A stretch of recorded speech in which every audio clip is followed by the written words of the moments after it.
BJP ರಾಜ್ಯಾಧ್ಯಕ್ಷರಾಗಿ ನೇಮಕಗೊಂಡಿರುವ ವಿಜಯೇಂದ್ರ ಇವರು ರಾಜಕೀಯ ಉದ್ದೇಶ ಇಟ್ಟುಕೊಂಡು ಅನಾವಶ್ಯಕವಾಗಿ ಟೀಕೆ ಟಿಪ್ಪಣಿ ಮಾಡುವುದು ಆರೋಗ್ಯಕರವಲ್ಲ. ಇದನ್ನ ಗಮನದಲ್ಲಿ ಇಟ್ಟುಕೊಳ್ಳಿ ಎಂದು ಸಚಿವ ಪರಮೇಶ್ವರ್ ಕಿಡಿಕಾರಿದ್ದಾರೆ. ತುಮಕೂರಿನಲ್ಲಿ ಪತ್ರಕರ್ತರ ಜೊತೆ ಮಾತನಾಡಿದ ಅವರು, ಬಿಜೆಪಿ ರಾಜ್ಯಾಧ್ಯಕ್ಷರಾಗಿ ಅವರನ್ನ ನೇಮಕ ಮಾಡಲಾಗಿದೆ. ವಿರೋಧ ಪಕ್ಷದಲ್ಲಿ ಇದ್ದುಕೊಂಡು ರಚನಾತ್ಮಕವಾದ ಟೀಕೆ ಮಾಡಲಿ, ನಮ್ಮನ್ನ ಎಚ್ಚರಿಸಲಿ. ಇದಕ್ಕೆ ನಮ್ಮ ಭಿನ್ನಾಭಿಪ್ರಾಯವಿಲ್ಲ ಎಂದರು. ಜಾತಿ ಆಧಾರದ ಮೇಲೆ ಪಕ್ಷಗಳು ಈ ರೀತಿಯ ಹುದ್ದೆ ಕೊಡುವುದಿಲ್ಲ. ಆದರೆ ಅದು ಚರ್ಚೆ ಆಗಬಹುದು. ಜಾತಿಯನ್ನೇ ಆಧಾರವಾಗಿಟ್ಟುಕೊಂಡು ಅಧಿಕಾರ ಕೊಡಲ್ಲ ಎಂದರು. ಅವರ ಪಕ್ಷದವರು ಮಾಡಿದ್ದಾರೆ. ಉತ್ಸಾಹಿ ತರುಣ, ಬಹಳ ಆಸೆ ಆಕಾಂಕ್ಷೆಗಳು ರಾಜಕೀಯದಲ್ಲಿರ್ಬೋದು, ಸಮಾಜ ಕ್ಷೇತ್ರದಲ್ಲಿರ್ಬೋದು. ಅವರಿಗೆ ಇದೆ ಅಂದ್ಕೊಂಡಿದ್ದೇನೆ. ನಾನು ಅವರಿಗೆ ಒಂದೇ ಸಲಹೆ ಕೊಡ್ತಕ್ಕಂಥದ್ದು, ನಮ್ಮ ವಿರೋಧ ಪಕ್ಷದಲ್ಲಿ ಇದ್ದುಕೊಂಡು ನಮಗೆ ಕನ್ಸ್ಟ್ರಕ್ಟಿವ್ ಕ್ರಿಟಿಸಿಸಮ್ ನಮ್ಮನ್ನು ಮಾಡೋದಕ್ಕೆ, ಎಚ್ಚರಿಸೋದಕ್ಕೆ ಯಾವುದೇ ನಮಗೆ ಭಿನ್ನಾಭಿಪ್ರಾಯ ಇಲ್ಲ. ಆದರೆ ರಾಜಕೀಯ ಕ್ಷೇತ್ರದ ವಿಚಾರಗಳನ್ನು ರಾಜಕೀಯ ಉದ್ದೇಶದಿಂದ ಇಟ್ಟು ಅನವಶ್ಯಕವಾದ ಟೀಕೆ ಟಿಪ್ಪಣಿಗಳಾಗೋದು ಅಷ್ಟೊಂದು ಆರೋಗ್ಯಕರ ಅಲ್ಲ. ಅದನ್ನು ಗಮನದಲ್ಲಿಟ್ಟುಕೊಂಡು ಅವರು ಮಾಡಲಿ ಅಂತೇಳಿ ನಾನು ಹಾರೈಸ್ತೀನಿ. ಲೋಕಸಭಾ ಚುನಾವಣೆ ಎದುರಿರುವಾಗ ಲಿಂಗಾಯತ ದಾಳನ ಗೊತ್ತಿಲ್ಲ. ನನಗೆ ಜಾತಿ ಆಧಾರದ ಮೇಲೆ ಸಾಮಾನ್ಯವಾಗಿ ಇಂಥ ಹುದ್ದೆಗಳನ್ನು ಕೊಡೋದಿಲ್ಲ.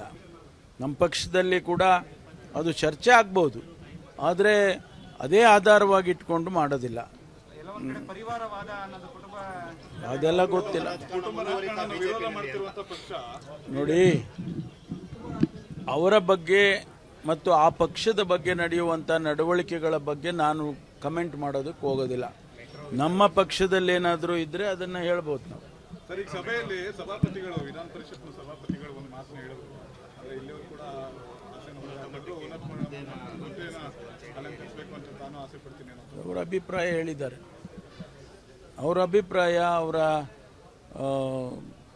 ತಾವೇನು ಪತ್ರಕರ್ತರೆಲ್ಲ ಹೇಳಿದಿರಿ ಅದನ್ನು ಅವರು ಅವರ ಅಭಿಪ್ರಾಯವನ್ನು ಸಹಮತಿಯನ್ನು ವ್ಯಕ್ತಪಡಿಸಿದ್ದಾರೆ. ಅದರ ಮೇಲೆ ನಾನೇನು ಹೇಳಕ್ ಹೋಗಲ್ಲ. ಬಿಡದಿ ಮತ್ತು ತುಮಕೂರು ನಡುವಿನ ಮೆಟ್ರೋ ವಿಚಾರ ಜಟಾಪಟಿ ಶುರು ಆಗುತ್ತೆ. ಖಂಡಿತವಾಗಿಲ್ಲ. ಅಲ್ಲಿ ಅದು ಆಗಬೇಕು, ನಮ್ಮದು ಆಗಬೇಕು.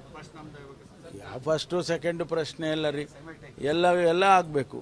ಮೈಸೂರು ರೋಡಲ್ಲಿ ಈಗಾಗಲೇ ಭಾಳಷ್ಟು, ಈಗ ಹೊಸ ರಸ್ತೆ ಆದಮೇಲೆ ಟ್ರಾಫಿಕ್ಕಿನ ಸಮಸ್ಯೆ ಅದೆಲ್ಲ ಬಗೆಹರಿದಿದೆ. ಅದೇ ರೀತಿ ಬಿಡದಿವರೆಗೂ ಎಕ್ಸ್ಟೆಂಡ್ ಮಾಡಿದರೆ ಇನ್ನೂ ಬೆಳೆಯುತ್ತೆ ಬೆಂಗಳೂರು. ನಾವು ಕೂಡ ತುಮಕೂರುವರೆಗೂ ಎಕ್ಸ್ಟೆಂಡ್ ಮಾಡಿದರೆ ತುಮಕೂರು, ಬೆಂಗಳೂರು ಇನ್ನೂ ದೊಡ್ಡದಾಗಿ ಬೆಳೆಯುತ್ತೆ. ಈಗ ನೀವು ನ್ಯೂಯಾರ್ಕನ್ನು ನೋಡಿದ್ರೆ, ಲಂಡನ್ನನ್ನು ನೋಡಿದ್ರೆ, ಅವರು 100 ಕಿಲೋಮೀಟ್ರ್ ಹೋಗ್ಬಿಟ್ಟಿದ್ದಾರೆ. ಲಂಡನ್ ಸೆಂಟ್ರ್ನಿಂದ 100 ಕಿಲೋಮೀಟ್ರ್ ಹೋಗಿದ್ದಾರೆ. ಅದೇ ಪ್ರಕಾರ ಅದೇನು ದೊಡ್ಡ ವಿಚಾರ ಅಲ್ಲೇ, ಟ್ರಾನ್ಸ್ಪೋರ್ಟ್ ಮಾಡಿಕೊಟ್ರೆ ಬೆಳ್ಕೊಂಡು ಹೋಗುತ್ತೆ. ನಾವು ಅದಕ್ಕೋಸ್ಕರನೇ ಮೆಟ್ರೋ ಮಾಡಬೇಕು ಅಂತೇಳಿ ಪ್ರಯತ್ನ ಮಾಡ್ತಾ ಇರೋದು.